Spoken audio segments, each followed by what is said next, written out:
Ooh, that looks tasty.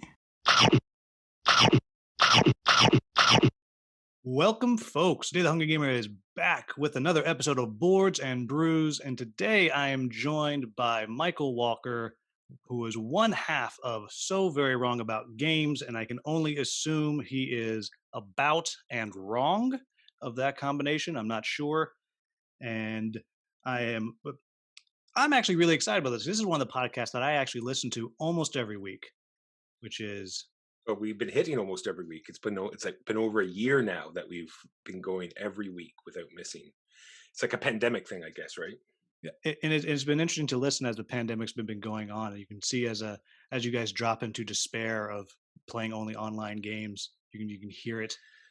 And Yes, then there was a brief moment of real gaming, and we all hated you here in the States, but now you're back with us.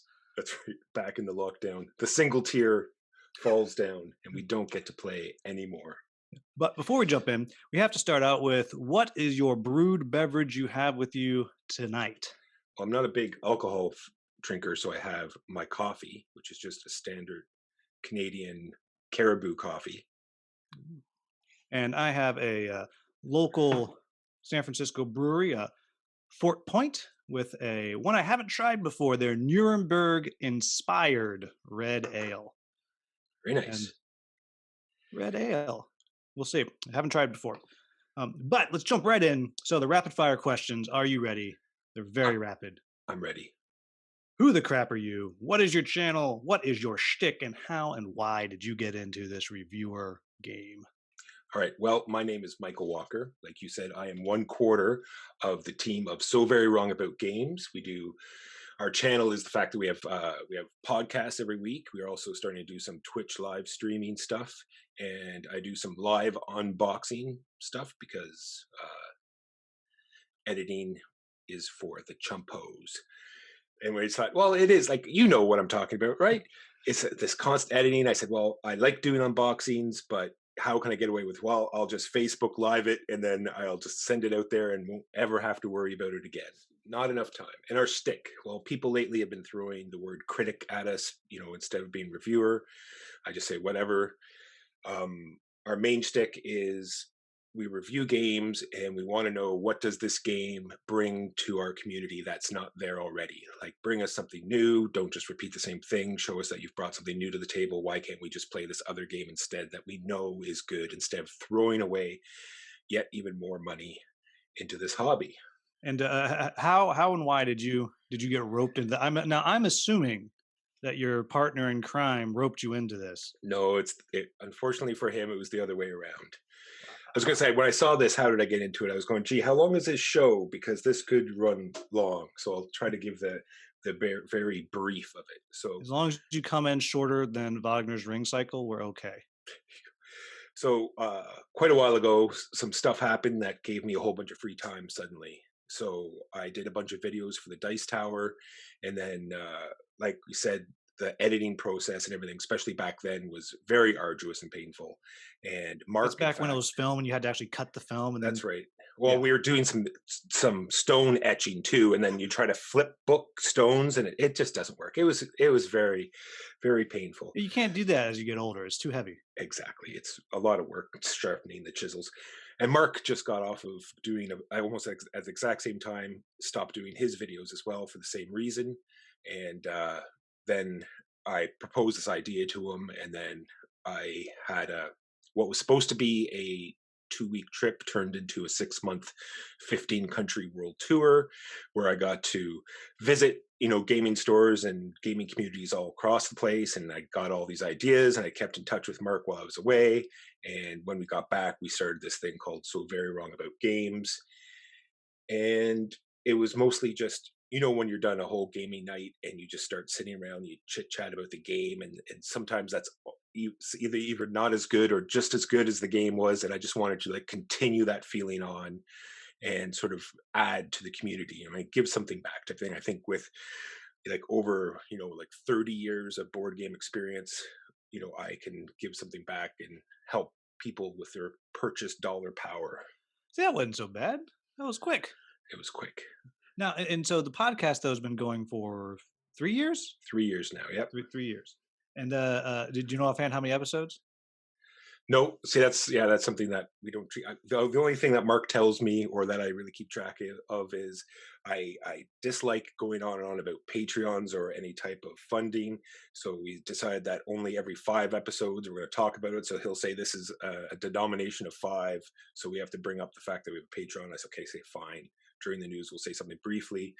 So that's all I know. I think we're up around to 160, 159, somewhere up there. So we're jumping right on in. And I actually, when I first started this, I did not have this segment at the top. And some people actually said to me, well, So Very Wrong About Games talks about what they are playing Yeah, first. So I you know. need to do that too. I'm surprised. I thought I sent you the memo. I said this is the podcast outline. Follow it, or the guild will be on you. And I guess they put on the pressure. Yeah. That's the way it's done. There's actually a plane going overhead right now. I can only assume that that is just arriving from Canada right now. That's right. It's the Canadian Podcast Guild. We're very Yeah, particular on how these things run. as I'm looking, there's actually a Mountie on the horse, both parachuting down right now. It's Yeah. Well, it's very majestic. do you see? That's about what, 30 Canadian geese. It needs to carry that across. It's a pretty heavy weight carrying those two. Or 3 African sparrows. There you go. Hey everybody, future hungry gamer here, and just a couple of things. One, we're going to promise that we're going to talk about what it is that we think makes you the biggest butt nugget in social media, in the board game industry, and we totally forget to do it. We actually talked about it after I stopped recording, so I'm going to let you know, and I'm going to drop in later on what it was that we talked about, because we actually both lined up and said the exact same thing. The other thing is, at the beginning of this video, you are going to hear a significant amount of background noise that's coming off of my end. There wound up being some yard work going on nearby. It was actually supposed to happen the day before we recorded. It didn't happen. I had no idea what was going to be going on. And well, when you get someone who's as big a deal as Walker is, you only get one crack. So we just worked through it. Hopefully it's not too distracting. And I'm going to go through and edit out anything that's just ridiculous. So sorry about that. What we played this week and what we got on the table. Yeah, so that might be different. Like, what have you been playing? But what is, if you have something on the table, what's literally there right now? I have some stuff ready, because this is a board game arena game that came in. This is a dinosaur tea party. So I went by. It's not even open yet. Look at that. I know. Well, I went by our local gaming store today because the pandemic slightly eased up here. So I said, okay, time to go, because I'm tired of. I like making sure we spread the wealth around. So enough buying online. Went down there and got some stuff, and we played that a bunch on Board Game Arena. It's like Guess Who. When you're a kid, you played Guess Who. Do you have glasses? Do you have? Or if you're smart, are you a boy or a girl? Is what you start with in Guess Who. True. Well, it was 50-50 back then. Was it? I think so. There was a big. If you go to our guild, there was this huge thread talking about it, and there was something about boys versus girls. But this one, you get to be dinosaurs at a tea party, and you get to ask if you have teeth, or are you eating cake or drinking tea, and it is a fantastic little game. And the other one I picked up was, it's just being supported so well. Sorry, I'm going to pause you one second, because something huge just slammed into my window. Ooh. One moment. No problem. There, it's young kids doing the weed whacking, and he turned. He's like, "I did that." Yeah, that is not the power of Michael Walker. So people who are watching, if you saw me jump, that was me being afraid of a noise. I have no idea what we were talking about. I just finished talking about Dinosaur Tea Party. Ah, yes, Dinosaur Tea Party. Yes. And so that's now is that what you've been playing right now, or just what you got? Well, we've been playing it on Board Game Arena. They just brought that on a few weeks ago, and when I saw it at the store, I said, okay, well, this got to play this in real life, because it is hilarious fun. Yeah. So for what I've been playing lately is I don't play a ton of digital games, just for kicks, but just recently I've been playing the new Root factions on Tabletop Simulator that they're just kickstarting right now. A buddy of mine, is his favorite, one of his favorite games. He's like, he got all hot and bothered because he backed the Kickstarter, and now he's all excited. So he got me to come on and try the warlords and the badgers. They're good fun. The mostly because the warlords are almost pure chaos. You literally set fire to the forest, and the fire just spreads everywhere and burns everything that's not you, which is really, the way to go, I think. Friendly Um, woodland creatures burning. That's yeah, so we've been doing. I've been playing a lot of that lately, and actually, in person, I've been playing a bit of Imperial Spells and Steam with my wife. She's a big fan of that one, um, which I think you guys yeah. We just enjoyed finished on. talking about that recently. It was really good. Yeah, the and so it's one of my favorite things about listening to you guys is I usually don't agree, which is great. And so usually it'll be you guys just rip something like I got to check that game out. Like that is a game for me. Oh, that's what we're hoping, right? Because we know that that's the fact, and some people we want to. That's why I think one of the main points of podcasting is just being consistent. Because whether people agree with you or not, if you're consistent about it, then they'll know when you don't like something that it might be something they do like. Yeah, and actually, and it's one of the things that I like is that usually the clarity of why you guys like it or don't makes it super clear to me if it's something that I'll enjoy. But in one of the rare crossovers, you guys liked Imperial Spells and Steam, and what really sold me on it was I think it was Bigney who said, and then when there's a problem, magic. I was like, that is the answer. Because if I'm frustrated, just let me wave my little hands, boom, and I'm there. And so that it's my wife will play games with me, and but I got to pick and choose what I'm going to put down because she's not obsessed like I am, and that this is one that she really likes. Like she actually said, and this is like living the married dream. She actually said when I was going to put it away, no, why don't you just leave that one out for a few more days? We'll come back to that one. So those are the ones that I've been playing lately. And so what do you got on your table right now?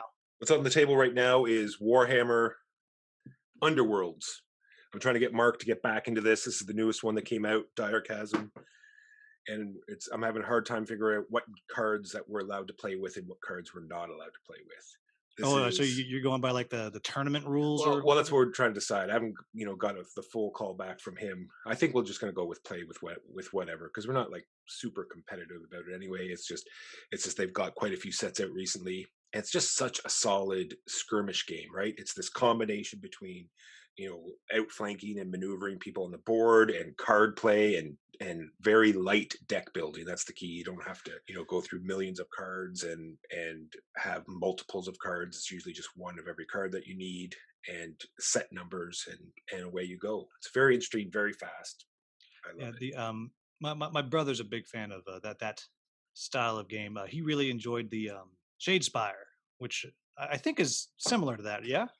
Yeah, it's all Underworlds, right? So Shadespire Underworlds was the first set. I thought the game was going to be called Shadespire, and then the Underworlds part would change with the different expansions. But Oh, it so was it's the same game. They just it's the still same still game. still Yeah, milking the just cow. that's right. Just different expansions. Tons out now, right? Yeah, because this was 3-4 years ago that he was playing it, and he tried to get me into it, and he was really good at it, and I was like, I don't want to Yeah. lose again. Well, the template. I like the template because it's much different than X-wing. Because in X-wing, if you need a particular card, then you have to buy ships and stuff that you might not particularly need, right? And with this, if there's certain cards and you just have to buy a faction, and then you're definitely going to try that faction out, or your opponent gets to try that faction out, and then at least it's something you're always going to use as opposed to Right. the X-wing way to go. Yeah. So okay, and so what do I have on my table right now? And this is interesting because I'm actually recording. We're recording this episode only about 4 or 5 days after the last episode. So I actually got the same game still on my table because I'm working on a preview for this game called Monuments.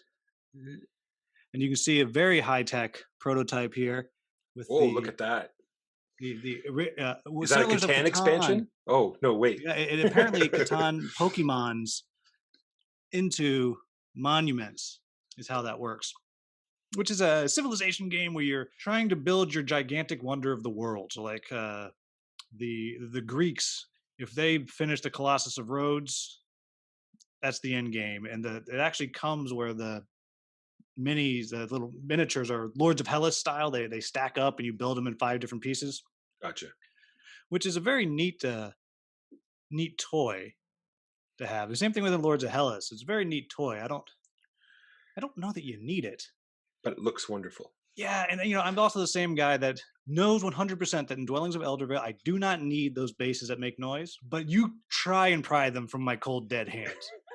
Like, I don't know. I'm still waiting. That's the other thing has been terrible in Canada. I'm still waiting for. We played it with Tabletop Simulator, so we're still waiting for Dune Imperium. We haven't seen any yet. We haven't seen Dwellings of Eldervale yet either. So we're still waiting on 2020 games. Never mind 2021 games. wow. I mean, you guys talk about how hard it is to get your stuff in Canada, but that's a long time. Yeah, it wasn't that way. This is something that's happened recently. Like just a couple years ago, we were still getting Kickstarter sometimes 2 weeks ahead of other people, right? And then something suddenly switched, and now everything goes to the States. And then when they get around to it, after all of the U.S. stuff goes out, then they send the truck to Canada, and then we get our stuff.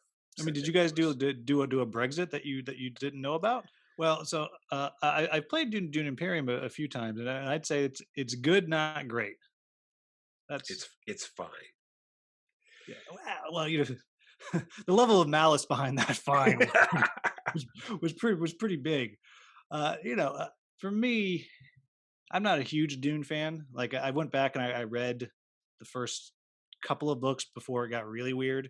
In the past 5 6 months or so, with the movie and stuff, everyone's all hyped about Dune. I was like, all right. Um, but you might as well theme that truck drivers and like it. Oh, yeah, I suppose it does have a little bit. I like how that has the sort of the clank. It's a deck builder, but they are sort of color coordinated. It has that sort of clank feel where you can sort of you know I don't know too much about the books, but it looks as though they did a little bit of effort to make the ability of those colors sort of coincide with the different houses. So there is a little bit there, but what are you going to do? Yeah, not well. I'm going to complain about it on a podcast. That's right, exactly. How dare Yeah, a little bit. I mean, it's fun. It's fun. The hardest thing I thought for me was I drafted some cards that I never got to use. Yeah, that's always a pain in games. I like the new line of games that are coming out that you put it right into your hand or right onto the top of your deck, and you're instantly right in the game with your new cards. That's definitely the way to go. Yeah, I like them when if I'm deck building, I want to shuffle through my stuff 6 7 times. Let me cycle through, or that'll kind of be a choice that I had where I can play that game. I'm just going to burn my stuff as fast as I can to go through and get those wacky combos that are completely unfair and game breaking. Right? Yes, don't play Aquatica then, because you don't even get to go through your deck once in that game. It's like over before you set it up. Oh yeah, yeah. I heard you guys talking about that. Well, it's streamlined. You gotta give it that. It definitely is that. Just if they'd gone a little further, it would be open the box. Now close it. There you go. And game. I mean, it's perfect, right? They can just kickstart then they can kickstart a deluxe box that nice and hinges. It'd be fantastic. I love the idea. But moving through, so we're doing a bit of a grab bag this week, mostly because Walker had a lot of ideas, and they were all good ideas. And so we're just gonna try and talk about all of them.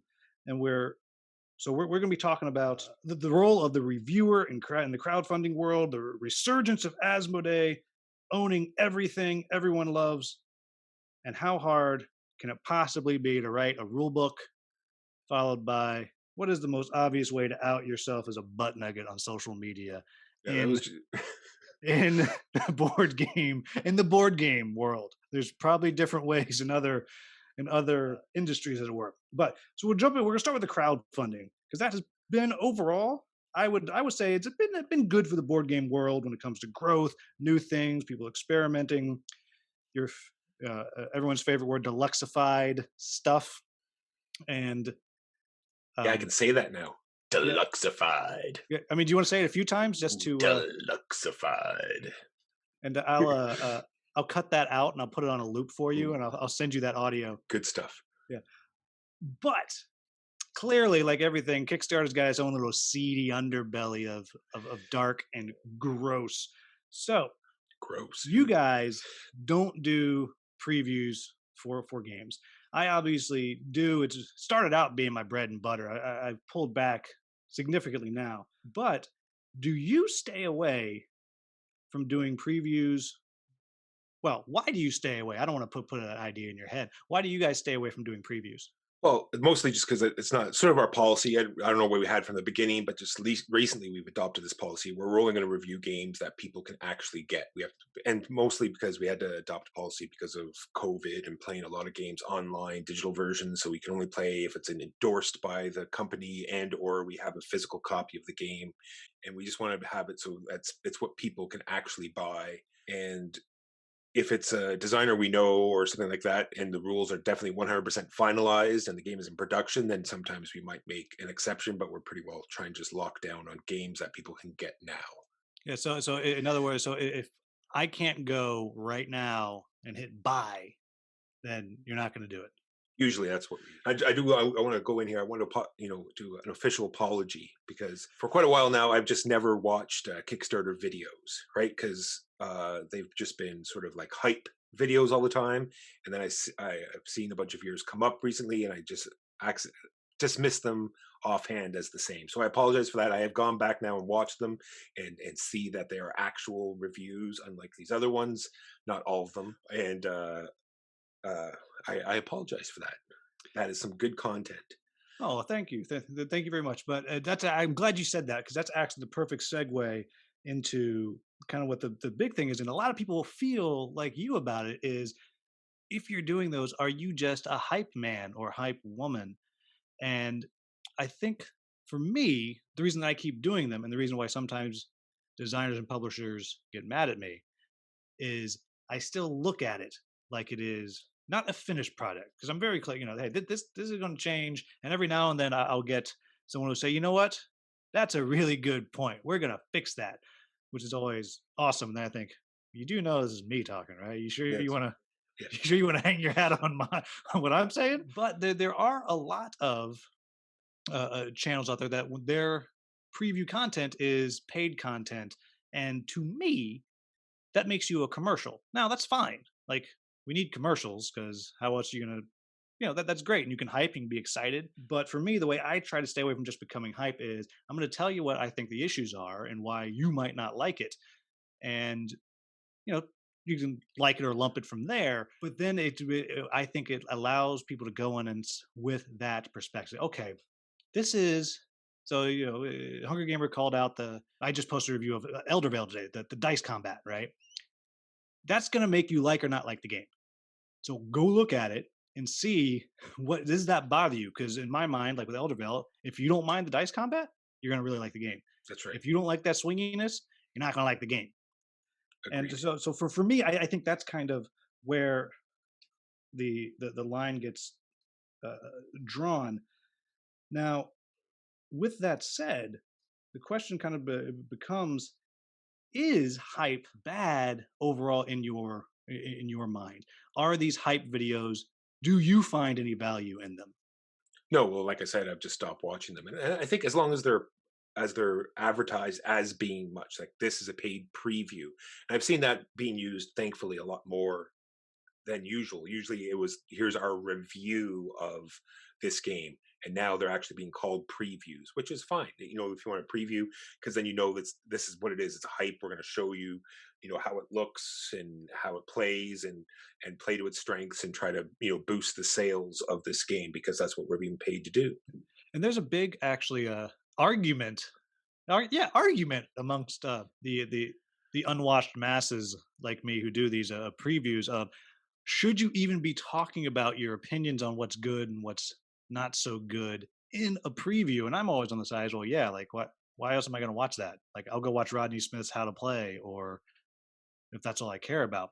But a lot of people stand by no, no, no. A preview should only be this is how the game, what the mechanics and stuff are. And for me, I'm like, well, I don't need that nonsense. Like, No, plus, how are you going to stand out from everybody else, right? How are you going to put your spin on this show? Like, how, and the other thing is, how are you going to feel at the end of the day about this content? Like, once it goes out there, are you just going to say, well, I don't feel quite right how I said that, or, people might not understand, how I feel about this game if I don't get to explain exactly what I meant. yeah, I try to use a funny hat every now and then. Oh, there you go. Well, I mean, one of my favorites was for Kingdom Rush, their latest one. I said something wrong, and the lovely gentleman who's their marketing guy said, "Is there any way you can fix this? Because you said this word, and that word means this." And that's actually 100% wrong. I was like, oh, whoops. So I did a little insert and I put on because it was from the future. So I had my little Ah, tinfoil hat exactly. and was able to reference. I don't know if you ever remember that show, Ancient Aliens, the guy with the huge hair who, Yes. everything was aliens. I got to Yes. reference him. It was fantastic. And it was a funny hat. I don't know if anybody paid attention to anything in the video, but that I'm hat, backing that Kingdom Rush thanks to you. So thanks for that. you are welcome. And make sure you have your tinfoil hat ready to go. Side note, so I actually, this is a total tangent. I actually, because when I was making this, like, okay, well, I'm going to do this right. Like, how do you actually make the alien brainwave protecting tinfoil hat? And so I went on YouTube, and there's many videos. Oh my lord, I don't There are, even want to go down that rabbit hole. That would be amazingly awesome, but painful at there's the so same many, time. but what I found, so one, you have to take the shinier side, that goes inside because you want your brainwaves to bounce back in. Wow. I wonder if that makes you smarter. Like you'd like Well, double up on your brain power. this is doubled. We got, Oof. and the other thing is you got to make sure it doesn't cover your ears, I see. so you can actually hear the aliens coming if they're just in your house. Yes. And that is all the science to making a tinfoil hat. Back to I why feel like that's probably a very American thing, the tinfoil hats. I'm sure you guys don't get that up there. yeah, it's too cold for aliens up here. You know, isn't that boy? That is the truth. I was at a Shakespeare convention at Stratford, in Stratford, and a good friend of mine who lives in Toronto. We were rooming together. He used to run a Shakespeare company outside of Toronto, and he said, you know, and he's from Canada. He's like, "Oh, it's not bad today. Let's just walk." And it was late January, and it was I almost cried because he didn't even put on a hat. He just went full Canada. He's like, "Oh no, I just have a cup of coffee. I'll be fine." And I got there. And he literally was like, "What's wrong?" I was like, "I hate you. I hate I you so hate you much. so much." I don't. My wife has said she refuses to go visit him unless it is the summer. Yeah, it is the best time to come to Canada for sure. I don't know how you guys. That's why you play board games because it is so. We get to hide in our igloos and play board games. I just want to go back to the reason why we don't do previews as well is because some of the some of the distributors and the designers know us, so they don't let us do previews. If they've seen our content, then why would you let us do a preview of your game? Oh, that is true because I got to say, sometimes I listen. I'm like, okay, boy, they really hated that game, and then you end with, and I like it. And I'm thinking about most recent Title Blades because I listened to you guys talk about that. I was like, man, they really don't like this. And then you think, yeah, but I enjoyed it. I'd like to play again. Yeah, I kept it. I kept it. Same thing sort of with Sentinels of the Multiverse. It's like the game that shouldn't work, right? There's just so much there and so many things going on and so many things that just make it, not work, but it's just such a joy to play. Hey, are you guys going to be diving into the new Sentinels? Unless I'm not sure how Mark's going to do it. So unless they send us a new one, then Well, you say it, but there'll be that second expansion, and then suddenly you're going to just be twitching. well, I don't think there'll be anything new in the expansions. We'll see though. Yeah. And I'm happy to say that something just fell down on your wall behind you. Yeah, I know. So I saw that. I looked in the picture. I said, "Guys, they were both having." It's this thing. It's this high tech, audio dampening stuff. It was not supposed to be until tomorrow, and then it came in today, and I got all excited, even though it says, wait 24 hours. I said, "Well, I got this thing today. I should put it up. We're totally pro." yeah, All right. this is going to be the shortest episode with the longest filming time. Yeah. But I appreciate you making something in your place break to make me feel better. That's right. It's problems on both All ends. right, yeah. So other Kickstarter things that make you shake your head. I'm going to start with, and I don't mind calling them out because they're never sending me anything. Is Come On, and I don't have a problem with introducing new stuff into a game, and I don't even have a problem with Kickstarter exclusives. Like I don't have, fine, I have no problem with that.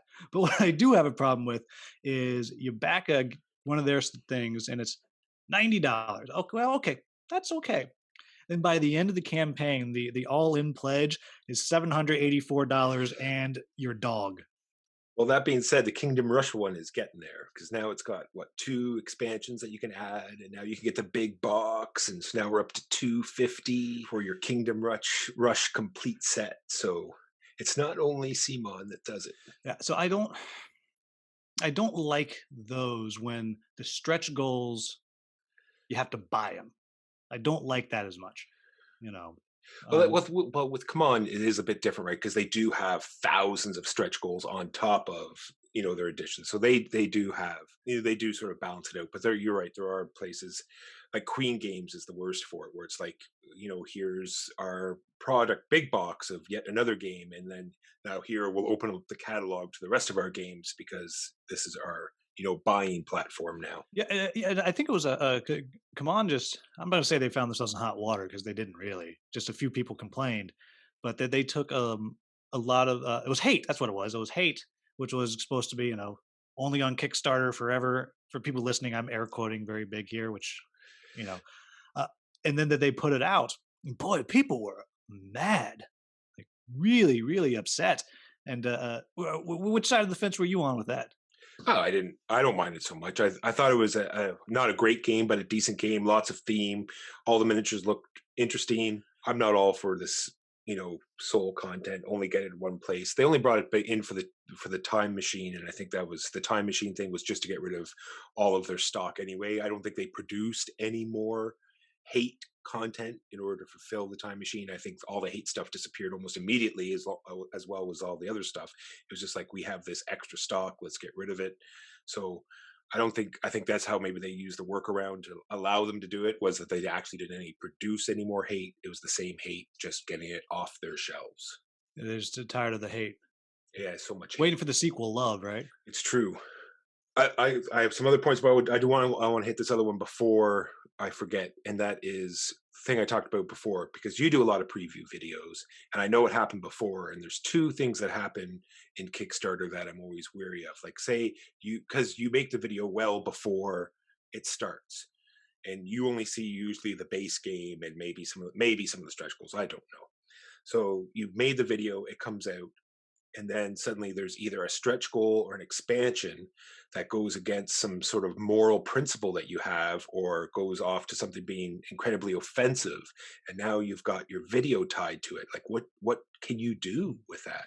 I mean, luckily for me, well, the first part of it is often they'll send it and they'll give us a heads up of what stretch goals might be, and sometimes we even wind up with prototypes of those stretch goals, and they'll say, oh, maybe talk about it, but maybe don't film with this, because but you can mention it or whatever. So sometimes we have an idea of what's coming. As to the other part of it, that's only happened once, where I wrote an article for um, a new board game digital magazine or whatever it was, and then a few weeks after that was published, and I promoted it and everything, some pretty nasty fallout came around with out of the Black Lives Matter movement, when kind of pretty much all the channels were coming out and either saying, hey, this is not okay, we stand with Black Lives Matter, or they weren't, or whatever it was. But it came out that a whole bunch of their writers quit because the dude in charge was like, absolutely under no circumstances are we going to talk about this at all. And that came out. It was really messy. And so what I did was I went back, and at the beginning of the article, it now says, uh, this was for Geek HQ, but also Hungry Gamer said very clearly, we stand with Black Lives Matters. This has happened here, and because of that, I am no longer recommending checking this out because I do not believe in that. But I left it up. I didn't take it down. Gotcha. But because that's a written media, it was very easy for me to do that. I think if it was a video, I'd probably pull it. I'd probably just. Oh, you have that power? Like, I'm not sure how Kickstarter works. Like, you have the power to pull a Oh video yeah, well, off because I'm of not their. paid. Yeah. Oh, okay. Yeah, so if I was paid for it, then that's a different story. So like with the how to play videos I do, those I would have to leave those up. I don't know what I would do then. I guess I would probably. I don't know. I think it's such a small percentage. It's just something that was at the back of my brain all the time. I'm just wondering, like, how that procedure works. Yeah, I mean, And then, I think it feels really bad. I think what I would probably do is I might return the money and pull the video. That's I mean, luckily I'm not getting paid so much money that that's like a serious hardship. Uh, but yeah, that's.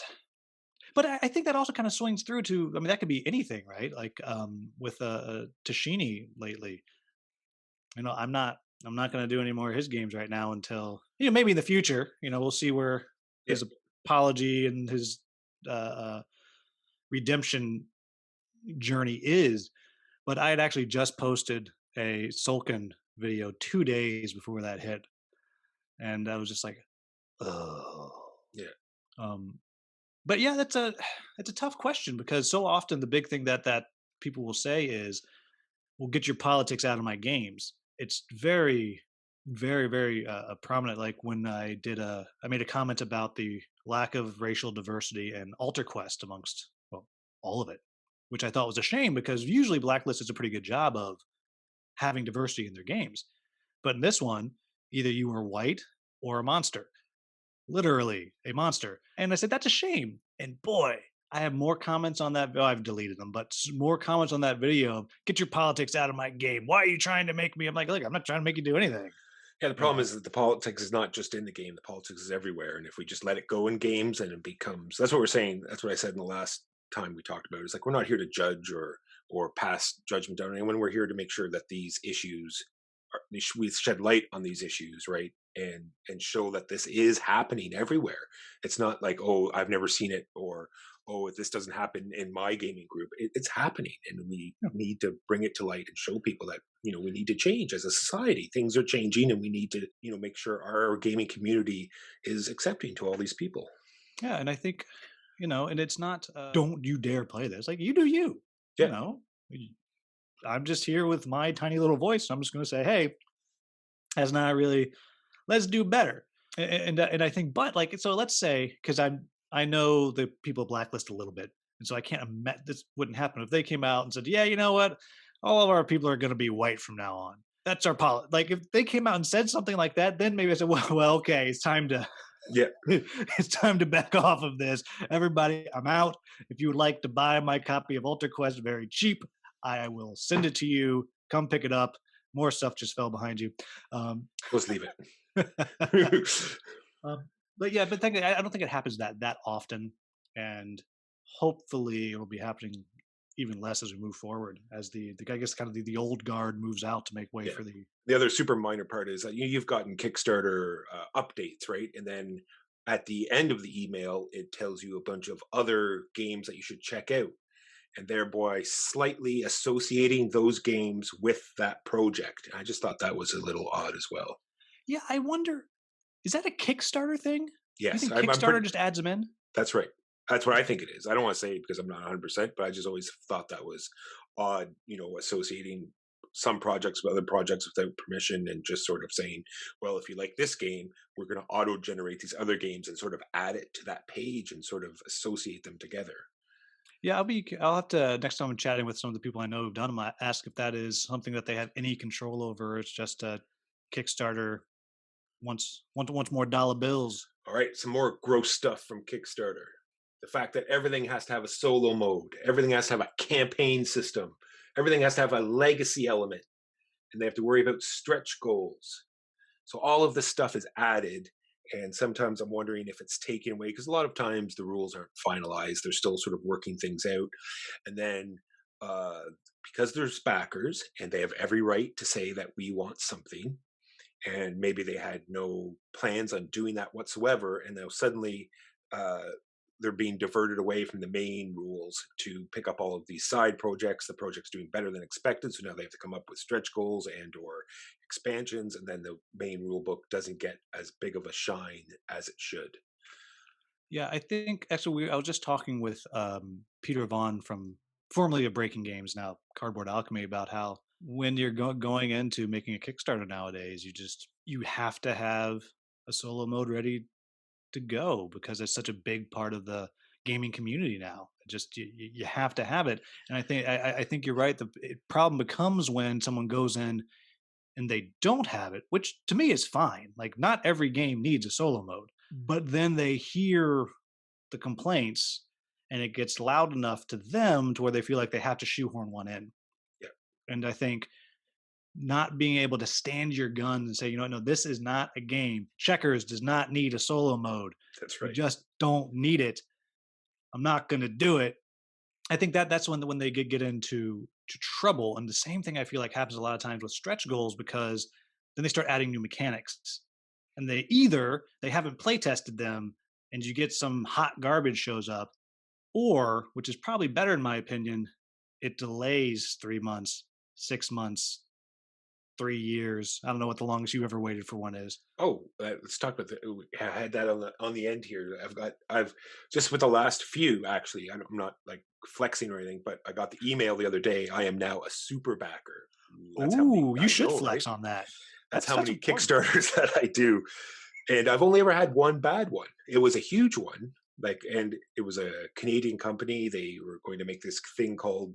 I don't know. Should I say the actual name? I'll say the actual name anyway. No one's watching this. Go for it. It was called The Lazy Gamer, and we did sort of a short segment on a show once, and we said that I don't know, maybe you've witnessed as well. If you're playing like a area control game or a risk type game, people always just sort of clump to what they can reach, right, over to their like little area. So what this did is gave you this big gaming surface, and it was on a lazy Susan, so you could spin it around, and I was interested on seeing if they could if doing some tests to see if this would break this sort of like and I think it would help with some other games too, But yeah, it just the guy, it was too much for him, right? It was just it got too popular, too much.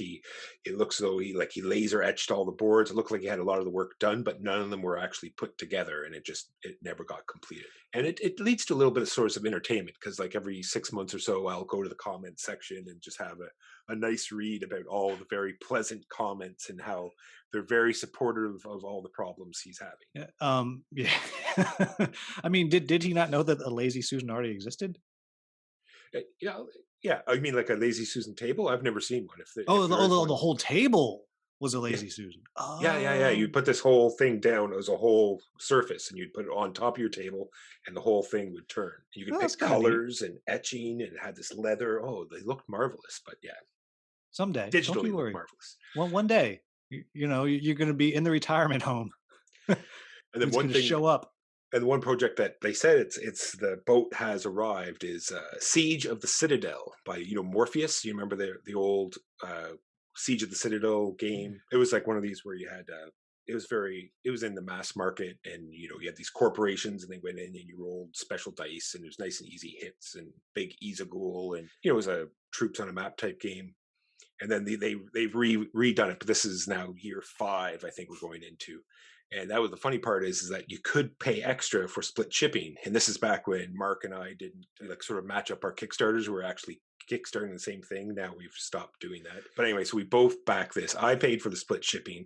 I got the base game like 3 years ago, and I'm now going to get the expansions. 2 years after that. It's ridiculous. Well, it'll be very exciting when you get it. I'm sure some people, yeah, that's another fun place to go for interesting comments. Yeah. The well, for me, I was in the Golden Bell Kickstarter, so there's your interesting comments. But the other that's funny he brings up. I don't want to slag off this other company because I don't want people to start coming after me. But there's another friend of mine. He's in one of those big mini heavy troops on a map style games, with bazillions of races and stuff that you're playing, and they have a propensity to sometimes before the first one's even fulfilled to run the second edition of the first of the same game or give bonuses to the second group of backers that the first backers now get to go pay for. Yeah.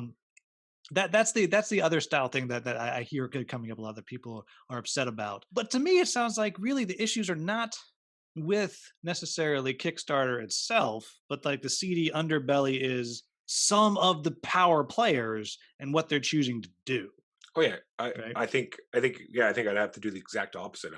I don't read too much about what they do, but from what I hear, Kickstarter is doing a great job. Like for one, I think I don't want to say that I know. One of the rules is that you can't run the same Kickstarter. So these people that are doing the second editions, they have to make sure it's like almost completely different. Like not only second edition, but also some other content. And the other thing that they're doing is that they're making some companies wait until they've actually fulfilled that before they're even allowed to start another one. Yeah, that's boy, that's a controversial one because it's and I don't know how I feel, but on the one hand, I feel like well, I get it because they do that, they enforce that very very strongly with like you and me. If we put the Walker Brown Game Company first game up, they would not let us put up a second one. But I mean, how many games has Come On have out there not fulfilled yet? True, they have a history though, right? So I think Yeah, you should be yeah. able to make some exceptions, even though I'm against exceptions, and you need a blanket policy. But you just need to know that and some of these companies just need to be further along in their process before they put up a Kickstarter. Like some of these are like full fledged companies, and they shouldn't just be having prototypes. They should be almost in the works, and if they're going to put on Kickstarter, then it should be fulfilling quicker. If they're getting upset that they can't go right away, then be further along in your process before you put it up, so it's like boom, here it is, and then have it going out 6 months as opposed to a year later, right? Yeah, and I don't and I'm with you that I don't necessarily have a problem with, Come On and Peterson Games and those companies who put them out on and on because they do fulfill. Sometimes they take a long time. I don't know if you back the True Vang Legends or not. No, not the Yeah, the I new didn't either, Viking one. but No. apparently, Come On said, you know what, this game's no good. We're gonna start over. We'll deliver it in a Really? year. Wow.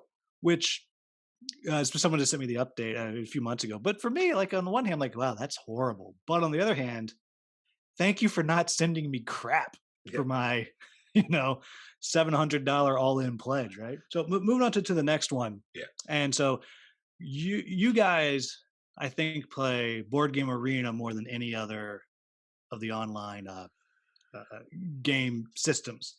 And Asmodee is potentially ruining your favorite online game resource by buying Board Game Arena. And what I want to know is, how do we all feel about your pain? Everyone should feel pretty bad. I think so. Well, just being said, I did look into this. Well, because some people, Asmodee has been going around buying tons of companies up, and this is just yet another in the line of. And there's been some problems coming up. Like the return policy is like if there's something missing from your game or a problem with your game, they say too bad, bring it back to your local store. And so if you bought it online or secondhand or any of that, you're just out of luck. Yeah, well, it's interesting because for a little bit, it looked like it was going the other directions because companies like Plaid Hat and somebody else also bought themselves out from under the Asmodee thumb. But I guess they needed that money so they could buy Board Game Arena. I don't know. Not sure. And then the other thing, the dismantling of Fantasy Flight Games. We've seen what's going on with them. Their forums are now gone. They've lost Star Wars and all of the great tickets. They used to be one of the biggest players in the market. And then Asmodee comes in and says, well, we don't want you to be. I shouldn't say because I don't know if they've said this. I'm like putting words in their Well, I mouth. mean, they're French, I believe, so they wouldn't say that. I suppose they would not say that. And it just looks like it's a systematic dismantling of what used to be a gigantic company, right? Yeah, and I think and when the Board Game Arena purchase happened and came through, I was like, that's interesting, and I didn't really think too much about it. But then a gentleman he works at the Leader Games, Marshall Britt, he also designs stuff on his own, and he was talking about how they have, with the other company he works with, have spent all this time and money to put their thing onto Board Game Arena with the idea that this is going to be free for everyone. And they're volunteering to do all this work. And now, I don't know the guy's name, is cashing out on their labor. And that to me was the interesting debate. It's like, well, oh, that's a good point. I mean, it's a lot of volunteer labor, and now one dude's going to make however much money he's making from Asmodee. I don't know. Well, yeah, that's the other thing is and I don't think we realize how much we've put our money into one basket with Board Game Geek, right? It's not in the video industry. I don't think if you're looking up video games or something, there's not one. I could be wrong. I'm not big into looking up what's coming out next in video games or talking about my favorite games. I don't think there is the one central place everyone goes to, like Board Game Geek, and that is yet another private company owned by one person that could just simply be bought by someone and now that then I don't want to say gone, but then it'll drastically change Yeah, and be the subscription. I will yeah. toss out. There's a rising one called Board Game Atlas, and they're not there yet, but it's a less clunky interface, if nothing else. So that's what I wanted to check out. I try to bounce back and forth between both of them. Part of it is for that exact same fear for the moment when or I just assume the guy, whoever runs, is like, I'm done. Yeah. You know, Scott Eldon is his name. yeah. But so I guess the thing for me is what's going to happen with Board Game Arena.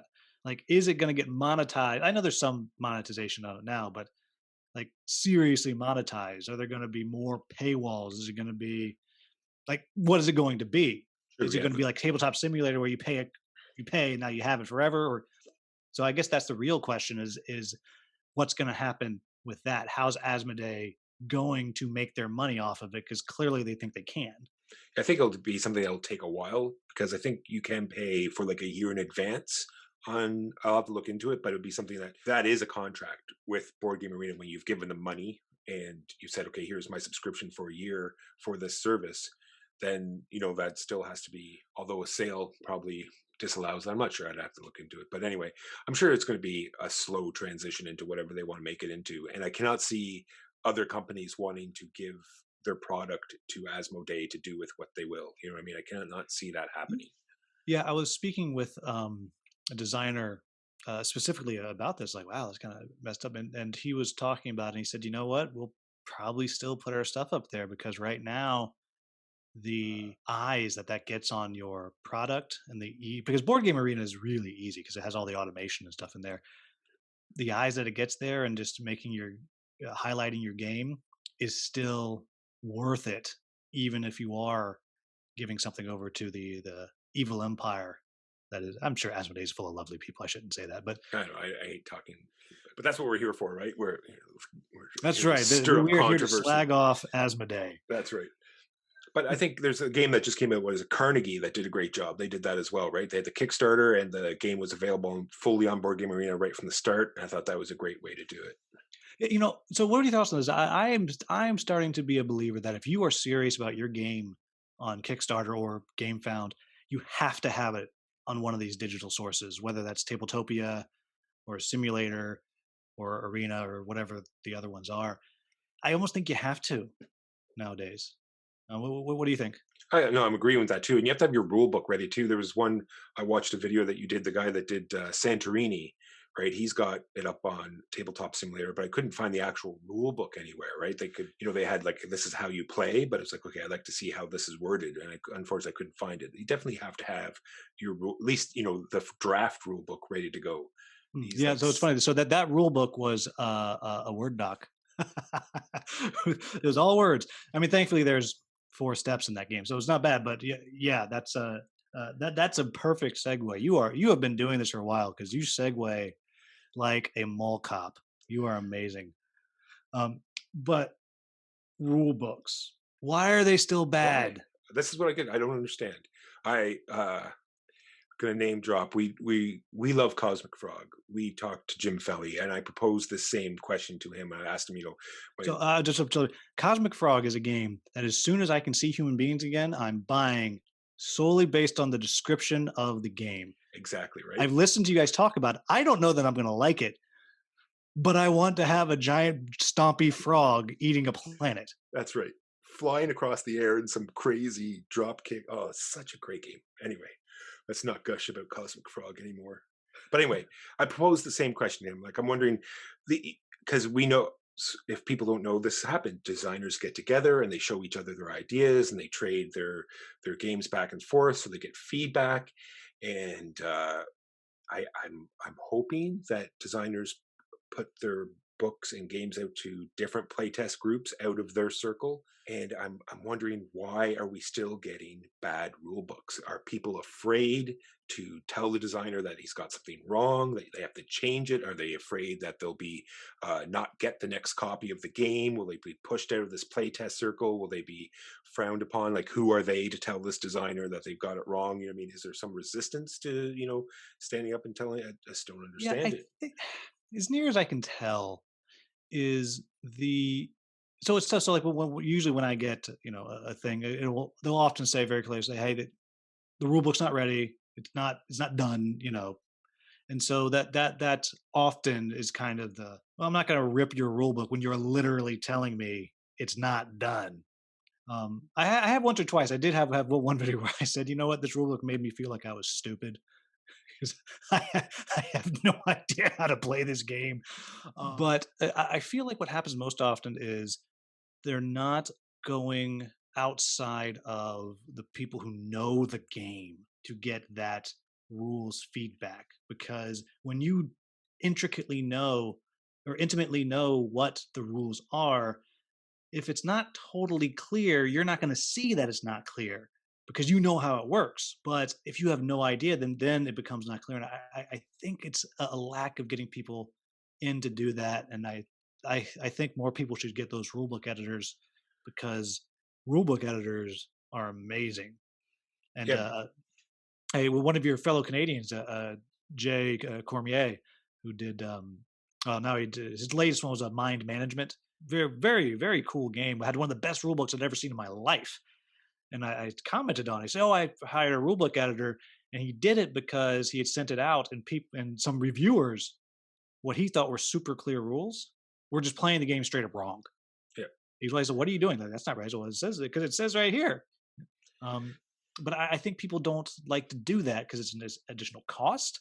Yeah, or the time. I was thinking time, but I've seen some other designers do it as well, where they've just set a camera up on the table and put the rule book down on the game and said, "There, go play it." Because sometimes, they not that they have a lot to do. They're a big time designer, blah blah. But they just have, they can't just sit. And they're tired of playing their game over and over again as well, right? And they just want to explain how the game is played and watch people play it or have fun playing it. Sometimes they're that interject. I just want you to show you how great this game is. But sometimes, here's the camera, here's the rules, play it, and then go back and watch the video, when you have time and just see where they're having trouble. Because both Mark and I did, like long time ago, do work with rule books.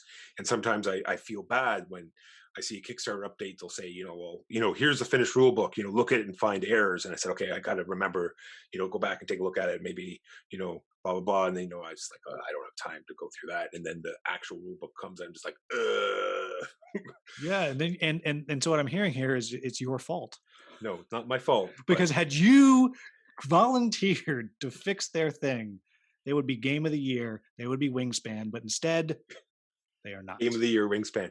Yes, there was one thing recently. It was Catacombs. I did look at. They said here's the finished rule book. I'm looking at it, it's like right off the beginning. It's okay. Where's the intro? There was like literally no fluff at the beginning. And I'm just saying no, you cannot do that. That's not allowed. You need to have why are we playing this? Like what are we doing here? You can't just go right into the rules and they changed it, so it was great. So you have power. No, I don't have that was before I was anybody. Not that I'm anybody now, Jesus, but No, no, no, no. I'm editing that oh, little do not edit that. qualifier out. That was before I was anybody. Yes, I That's am. I'm before I somebody. did any reviews. But to answer the other question, I mean, there have been companies that I know are never sending me something again because I wasn't glowing about their game. Actually, one that just funded it was a lovely long, not long, but back and forth where he kept saying, "Well, yeah, well, I need you to give me a quote." I'm like, "Here you go." He's like, "No, no, no, I need you to give me a quote." I'm like, "Well, that's a quote. It's like those are words that I said, and you put them in quotes." Right. He's like, "Yeah, but you didn't say it's a lot of fun." I'm like, "Well, Enough said. Hot garbage. Put it in quotation yeah, marks on the box. yeah." It's like, and I think, I mean, I think a lot of times, publishers or whatever that they don't necessarily go and watch the type of content that people are creating because there's plenty of people out there that are just going to talk about what they like about it. Um, and you can find those, but don't send a game to you and Mark if they're afraid of someone saying what doesn't work. Because even in the games you love, like Cosmic Frog, there's a lot of stuff you said is Yeah. hot garbage about it. Um, I shouldn't say hot garbage, but No. you know what I mean. Yeah, that could work a different way, or is the fiddly bit. Yes, the fiddly bits and the frogs Yeah, eat the hot garbage, which is why it has to be there that's right. because they can't feed otherwise. But to answer to the other point, I do think there probably is a little bit of the people scared of being pushed out of that bubble, right? Because the more important the designer or the company is, the easier it is for them to say, "Okay, I'll have to get somebody else." Because there's always going to be, I actually don't have any Eric Lang games, so he's just the biggest name I can think of. But there will always be somebody who will say, "I can play test an Eric Lang game. Yes, I'm there." Yeah. Um, Or I can get a game before anybody else can. Oh yeah, for sure. Give it. yeah, and I mean, and I won't lie, that's part. So the reason I started doing previews is one because that's the easiest way to get content because people need stuff. I mean, some of the some of the first games that I got, if you go way back, there's one that was called Punching Babies. It was about baby boxers. It didn't shock. It did not succeed. But like you should say It's yes to very everything. compelling. Yeah. But there is something to that, having getting to play the stuff before anyone else, and that's for on my end. That is part of the fun.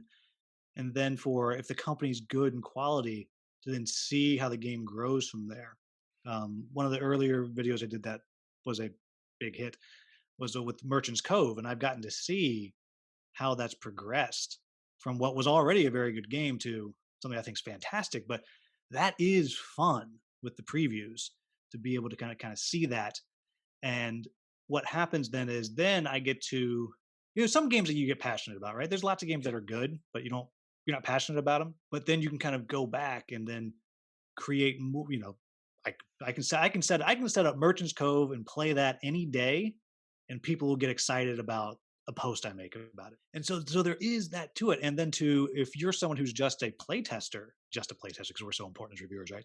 Um, to then lose that, I could see that being really, really hard, and to be able to be willing to make that negative feedback might be tough. Which is weird because telling someone that their rulebook doesn't make any sense is not your game sucks. That's right. You know? It's just, yeah. If you want your game to succeed or not have problems, then this is what you should do. Yeah, when you were talking, that reminded me of another point I wanted to make earlier about doing preview videos. And I don't know if this is a line or if this is something that makes sense. It's like, do you want your content to be for the companies, or do you want your content to be for the community, right? And you can look at it those two. I don't know if that's a line or two ways to look at it, but it's sort of a way to sort of suss it out.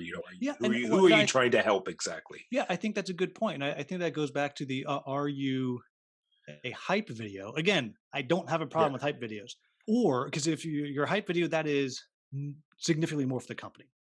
yeah. I do think a good review or preview is good for the company, because truly, because you don't want someone to get your game that's going to hate it and then go on Reddit or whatever and rip it. That's not going to be good for you. But the But unpaid content, I think, is more for the audience. Like, I listen to you guys because I know I can listen to what you say and I can evaluate, okay, yeah, I'm going to like that. And Jim Felly's not paying you in frog dollars to say you love it, to influence me to get that game. And I think that comes to, is I think that's really the difference. It's when money becomes involved, it becomes hard to differentiate.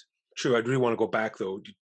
Do you think that the companies are worried about after the fact, or because I don't, because people are getting such a big turnover all the time of new games. Do you think they are actually worried about what they're going to say on Reddit after the fact, because they've already got the big, before it gets out there, they've already got the big flux and they're already on their next project. They don't, they're done with that. They're on to the next thing. So do they care about the fallout after the fact? I think they must a little bit, because I'm sure every company is chasing that evergreen game, right? Yeah.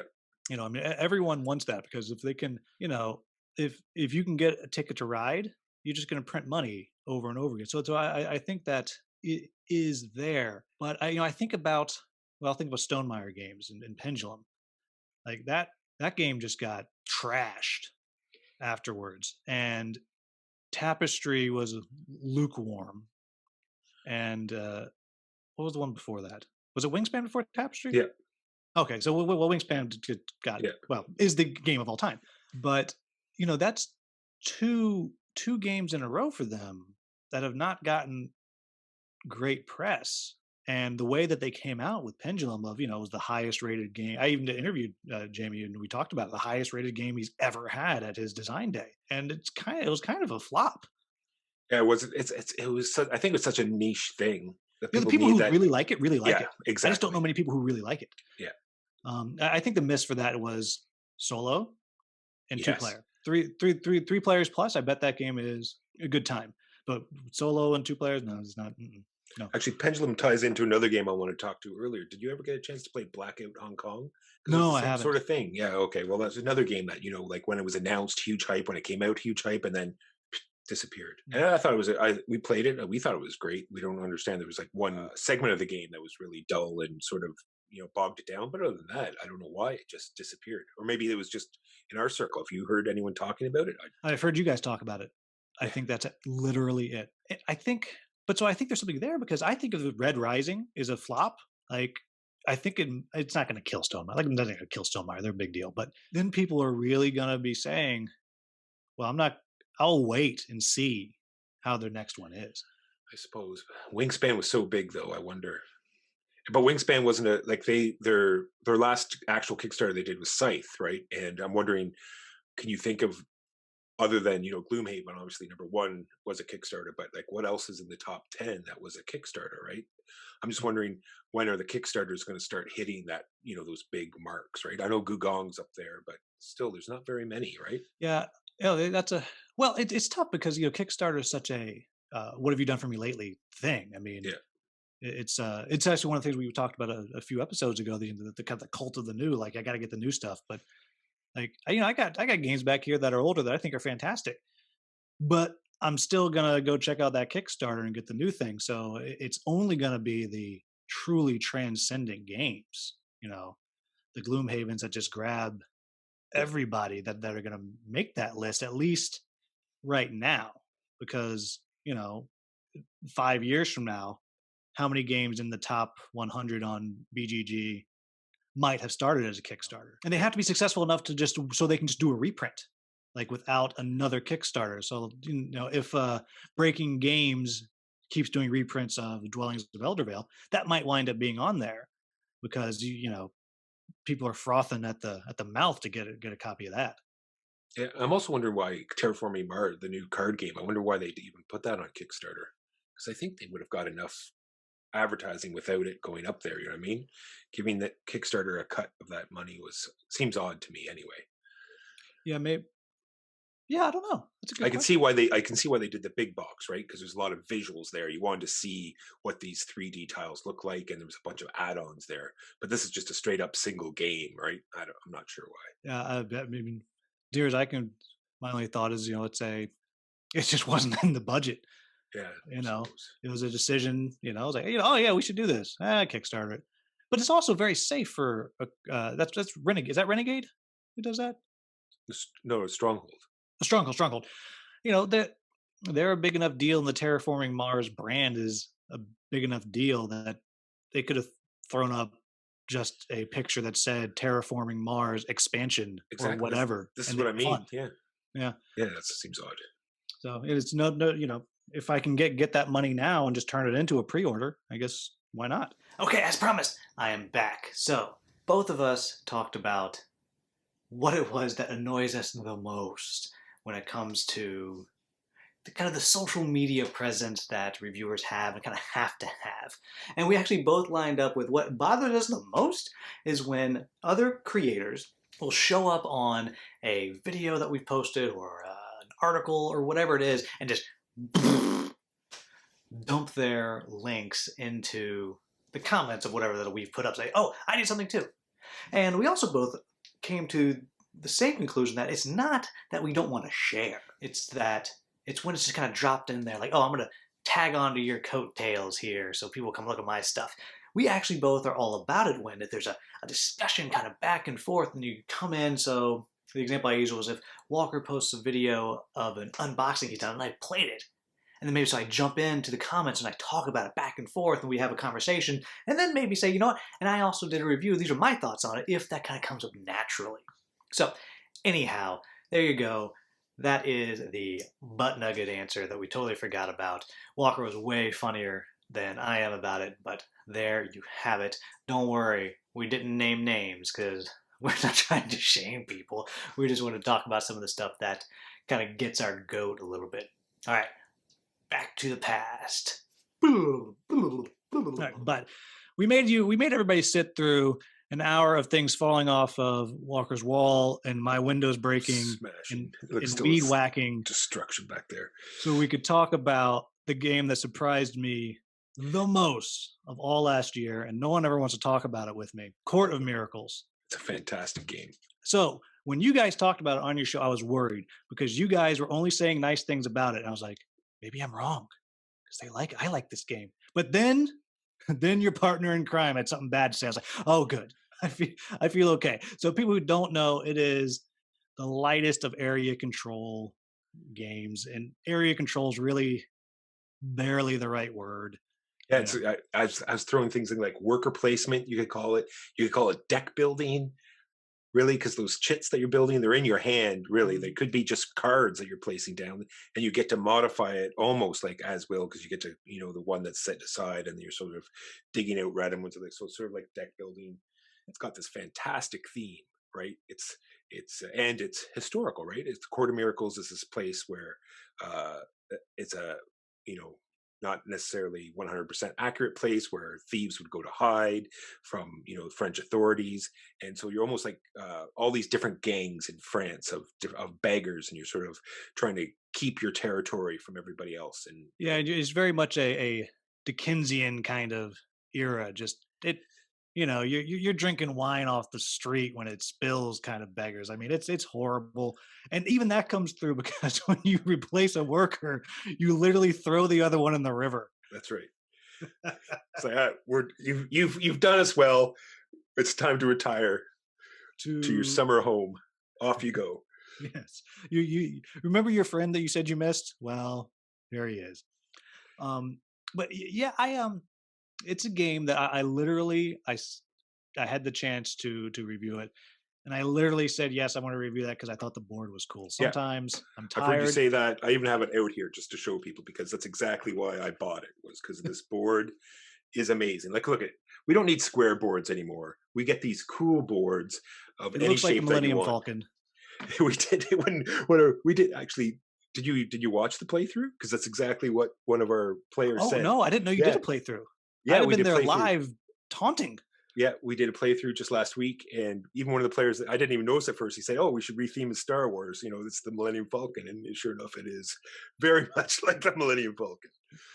I think what really works about it for me. I mean, it's a hyper aggressive game.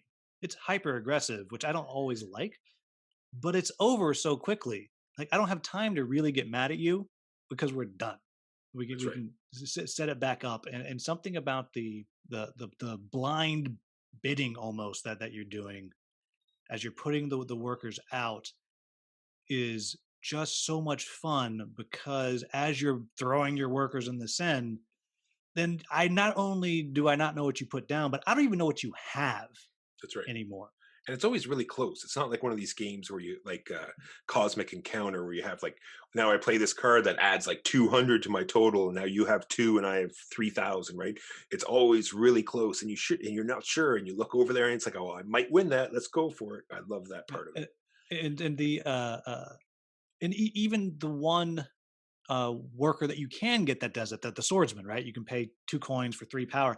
2 coins is a lot in this game, and I think that the resource management in the game is very, very clever because you can win the game without controlling any territory if you can get enough money. That's right. Which, again, I think hits that theme really well because, all right, well, you do you. I'm just going to be here with my money, winning. You Yeah. know, It's like, and there's so many different combos you can get. The decision space is huge. When it's like your turn, you're trying to figure out what bonuses to take, because every time you go to a space, not only you get to the bonus of the space, but it's like the neighborhood bonus as well. And then you sort of have to offset that with who owns that particular territory, because he's going to get money, right? And then you got to know the king that goes around the board. You have to know where he is, because you could trigger him twice. So that, and then the cards that you play, right? So it's, you play the space, which might trigger another action, which lets you play the card, which moves the king, which triggers another action. And it's all this, huge combos that can take place that make this game really awesome. and sometimes dumbfounding combos because you can even go the regular. You can trigger the king, make him move, and then go buy the space, which makes him move twice more. And then suddenly everyone's like, "No, what are you doing? My plans." That's right. And you say, Ruined. "Get in the river." Um, Get in the river. It's so good.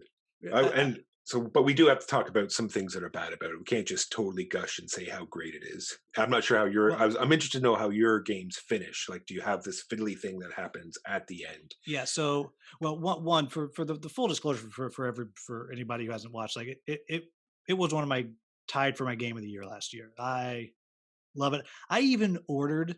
I didn't know it was from Russia. It took like a month. I was like, well, that money's gone. I even ordered a little beggar dude, and I painted him to for, replace my for the king. penniless king. Nice. Like, I got a problem with this one, but I think there is a little bit of wonkiness because there are a couple of cards that are useless in game, and I'm thinking of what am I thinking? Well, some of the ones that allow you to move your influence onto the board, That's right. which is a very powerful card in the early game because then you're able to buy very cheaply multiple times and keep moving your influence out.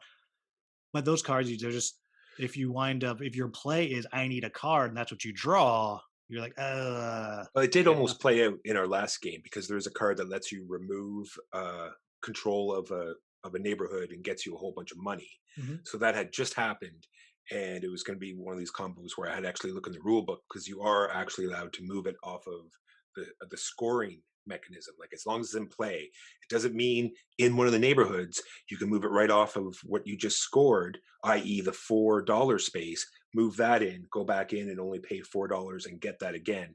Oh, So I'm totally winning next time I I play. I didn't know, realize right? that. I know, but like you said, it's so rare that you're going to get an open neighborhood near end game. And why it's a problem in game, just so people who haven't played it before, you need to get these That's six. six renown tokens out on the board. And they're very visible, so you can just look around the board and say, well, they're almost winning. So you can just take a neighborhood from somebody, and then now they're back to having two, right? So there's a good way to balance the game out. So getting that finishing blow, I think, is really hard, and that's where the game a little bit breaks down near the end. Yeah, it's an interesting thing because what I find often happens with that is when it because I mean that's going to happen if you're playing a larger game. Like if I get close, I know that you guys are going to team up and try to stop me because that's what you do in these games. That's kind of the balancing. So then you begin pushing the end. You start everything Painless King, he moves. Painless King, he moves, and you're just trying to rush that into the game, which makes for an interesting dynamic there. I think. So I haven't had that happen too much. Maybe it's because Oh, I've never seen that rush, but we've never finished the game by the penniless king going to the end. oh, really? Okay, It's yeah. So always I've done been by that six. a few times, and it's always for my money, it is so tense because when you're pushing the end of the game with the king, it's really anybody's game because you can get a you know two renown tokens swing fairly easily with the space where you buy stuff. Yeah, I see Um, that now what you're talking about because there is that sort of lull, right? It's like everyone gets up to only having two tokens left, and there's that back and forth where you're, making sure everyone stays balanced. And then I can see what you're talking about. You push it right to the end, and then now you don't need to get both out. You only need to get one out, and everybody still's. I can see what you're saying now. I'm wondering if, yeah, I'm gonna have to try that. yeah, it's an interesting strategy. So my big issue that I have with the game is it's a very different game if you play two player. You can run away with it in two player. But I find that happens with a lot of this style of game. Another area control game that I adore that's coming to Kickstarter soon is called a game called Theurgy, which is fantastic. One of the best area control games I've ever played. But a two player, you can get waxed, and you just can't catch up. And Yeah, there is no catch up mechanism, which is fine. So I think it struggles a little more at two. You really need three for it really to pop. I think. yeah, I agree. I 100% agree. Like we had a session that was going to be three, and I forced a player to come in just because I just think it just plays stronger at Yeah. four. Haven't played it at five yet, and that was another bonus I was going to talk about. The fact that not that there are tons. Mark, this is a contention about. I know there are tons of good five-player games, but I feel as though the majority of games now just play towards the four-player. So having yet another really good game that plays well at five, not only does it just sort of okay, it goes to five, but this just plays better at the more Mhm. players when you go to max. Yeah, this game I think does play better with more. And actually, I'm going to toot my own horn here, only because it's gotten the official approval of Lucky Duck Games. I like the game so much. I actually designed a bot for it. You just roll three dice. That's it. That's all you got to do. And I've started throwing that into games of two players. And I played that game so many times last year because I got 20 minutes. I got dice. Let's do it. But the thing for me is, it's not that this thing exists, but that I like the game so much I felt obliged to do it. You know, Yeah, there was a problem with this game that I love, and I want to fix it. and it's a simple enough game that I can do it because you know, Rising Sun, I'm not Yeah. designing anything for. No, this is like an 8-page rule book, and the writing is like, an inch high. It's dead simple to teach and zero setup. And there is a couple other issues that we should hit on is the fact that the apparently the European copies, the tokens that push into all the counters were a little too big, so they were hard to put in. And with our Oh, North American copies, they're a little small, and so they sort of like rattle around inside. So when you're like flipping over everyone's token to see who has the strength, they don't usually stay in. But other than that, well, we just have to breed them. that's right. Yeah, I think if you get a European copy and put it next to an American copy in a few months, That's right.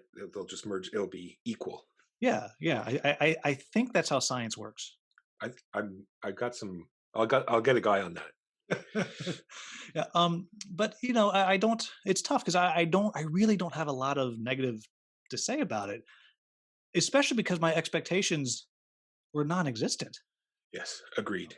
Um, We bought it because it had a cool board, and then it showed up, and it was a great game. So it's just win-win. yeah, I think the only thing that I can think of is that is my wish list, right? One, for the record, I would absolutely get deluxeified components for this. Bunch of little metal coins, and Yeah. some like acrylic things to drop in. Like, Yes. And like I said, a cool where you slide the disc in to your piece, so they all stays locked together, and none of this jiggling around stuff. yeah, Exactly. I think, oh, there we go. But that's the only thing that I wish was there is something that would attach the different factions somehow. You know, Gotcha. because like they have their good fluff history of who they are. You're playing the prostitutes guild. You're playing the orphan thieves, or Or the soldier, or the people that pretend that they use their soldiers and they got injured in the war, but they're really not. Yeah, it's such great theme. yeah, Yeah. and so the solution that I came with is we will just sometimes just start with a different starting loadout. If you're the soldiers one, you get to start with the sellsword, or if you are the orphans, you start with the pickpocket, or like whatever. But I think if there was something to that, that would just be completely unnecessary, Yeah. but just Yeah. The get a little tide. bit of that kind of that root flavor. Yeah, tied the factions to the board. Well, that Yeah, was going to be one of my last points, is the fact that this game is so open to expansions, right? You just easily get a box that has a whole bunch more, tokens you could put in the bag, or a little piece of board that you'll put over the major scoring, thing that changes up the money and the bonuses that you get, and yeah. so You can go diving susceptible. in the Seine for the bodies and sell them to the Yeah, stuff like that. And the and exactly like you said, stuff that, when you add more tokens, then you can give each faction a different, starting set. So I'm hoping that, too bad it didn't do as well as it should. Maybe it did. I'm not sure. I didn't really, but I don't hear anyone talking about no. it. I think it did well in Europe. Is my understanding is it did pretty well in Europe, which is why they brought it into English. So maybe, and there's space in the box. That's the other thing. Yes. Oh my gosh! Totally side note. I love expansions so much, but I hate expansions because I hate putting another box on the shelf so much. Yeah, well, I am that person. If the expansion doesn't fit in the main box, then it's a problem. But unlike your cohort, I also don't necessarily like big boxes either because they're big. Um, like Ooh. I And just got rid of the Anachrony Infinity box. Sold it off, not because I didn't like it. I actually thought it was quite a good game, but when I was looking through, the box is so big, and I was like, okay, I can think of 4 other Euro games that I would play before this out. You know, yeah, but something like Quarter Miracles is a tiny little box, so okay, that could stay. So, but the point is, Lucky Duck Games give us an expansion that can just fit in the same box. Is what we're saying. yeah. And then that's the other thing. This was a 2019 game, not even a 2020 game. Oh wow! Well, to 2020 in English, really, According to Board Game Geek, I think for North America it was 2020. yeah. I think the French version came out in 2019. I think. Yeah, the other Um, thing with big boxes, I was going to say this when you were talking about Root, is that Root is almost getting to the same problem. It's like when you open the box, it's like, okay, well, what expansions or what are we going to play with now? And how does this work again? And it's like, okay, well, put the lid back on and we'll grab this other game instead. well, I think that's an interest. I feel like someone should be doing a channel solely based on that. Despite that there is this much crap in this box, I'm still willing to play it, you Yeah. know. Because like think about that. Like you know what game has the most amount of junk, but you're still willing to go through it all to set it up because you like it that much. Almost every dungeon crawler has that, right? Descent and or Imperial Assault or Gloomhaven, for that matter, Oh my right? gosh. So The much best thing we brutal. ever did was I kept the box at my house. It was my friend's. And we play at our house and we'd make dinner, but he had to set it up and put it away. That was the deal. That's a good deal. And 3 years of playing the game, all those dinners, I still feel like we came out on the winning end. And Converna is a big offender of that as well, right? Such a huge setup and Well, what good news. You have another expansion I coming. know, yet another expansion. So it'll be fantastic. You're going to love it. I feel like we have come down to the end of it. Unfortunately, for people looking for us to slag off Court of Miracles, we did not do it at all. I didn't bring up the port that was just like Hansa Teutonica either. Is it? I've never played Hansa Teutonica. No, it's just like the competition over routes and the fact that you get different bonuses. It's like Mage Knight, right? Is that right? Just like Mage Knight, Okay, exactly. you're welcome. I threw that in there just for you, which I've never played. Every time I Really? think about getting Mage Knight, I go and I'll look at the rules or I'll look at something. I'm like, I can't do it. I'm waiting, and then supposedly they're coming out with an app version. I'm like, you know what? I'll play that on an app. Oh, yeah, true enough. Yeah, especially if Yeah. you do solo gaming, then Mage Knight is for you. Oh well, it is a big thing that I do a lot of solo gaming and a lot of cooperative stuff. The cooperative is more because um, my wife prefers cooperative stuff.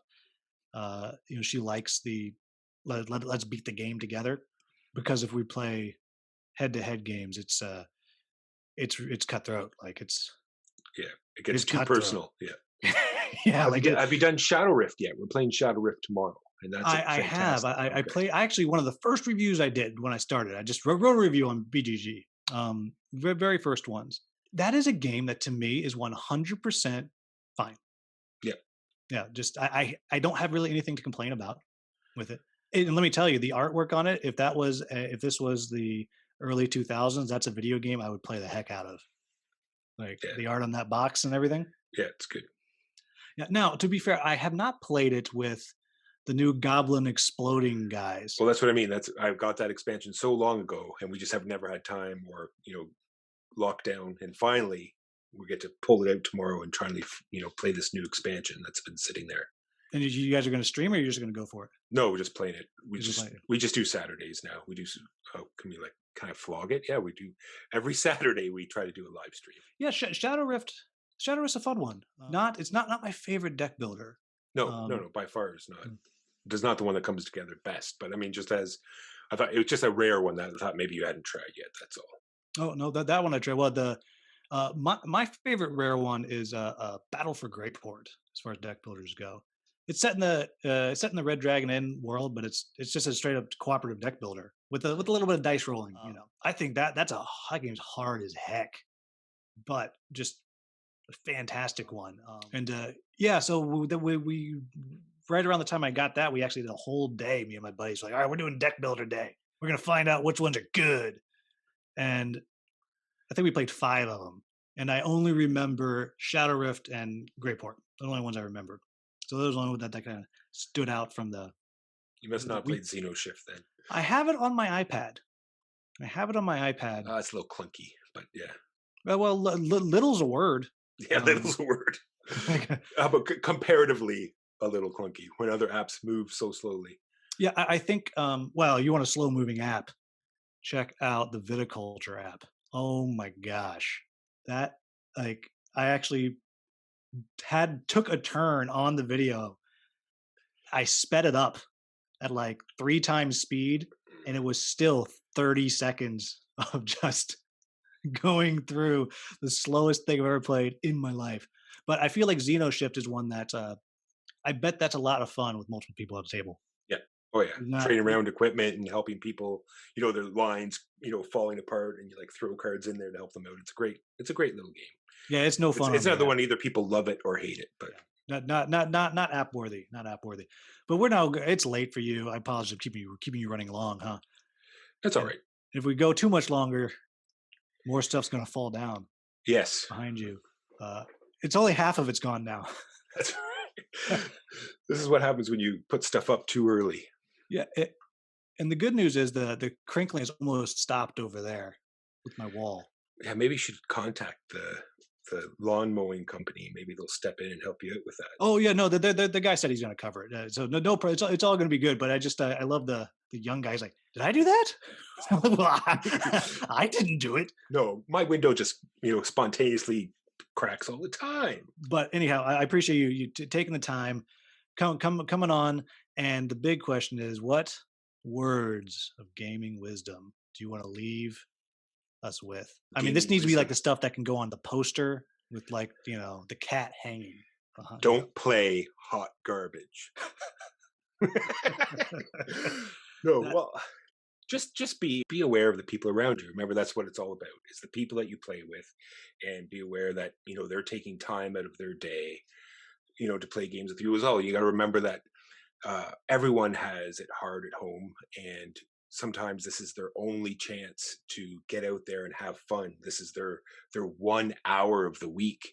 So just try to keep that in mind, and try to keep it enjoyable for them. I know you're there to have fun as well, and you might think it's not your job to have fun, but everyone's there to have a good time, and you got to remember that maybe this is the one time this person gets to play a game this month, never mind this week. And everybody, you will be able to find down in the description a link to how you can get everything so very wrong about games. Michael Walker, thank you for joining us for this episode. Everybody else, if you enjoyed it, go check out their stuff. You know how to find what we do here. Like, subscribe, share, do all that fun stuff. And thank you so very much for watching. Have a wonderful, wonderful day. Peace. Oh, I got a piece.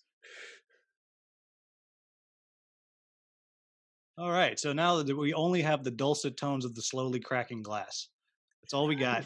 As it inches its way melodiously across the pane. Yeah, I mean, I'm almost hoping that while we're talking, it just goes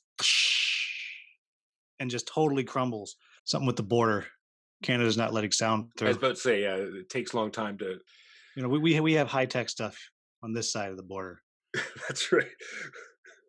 Well, we're still, etching sound waves into bone over here. So Yeah, I can only assume that your headset is connected to a can on a string.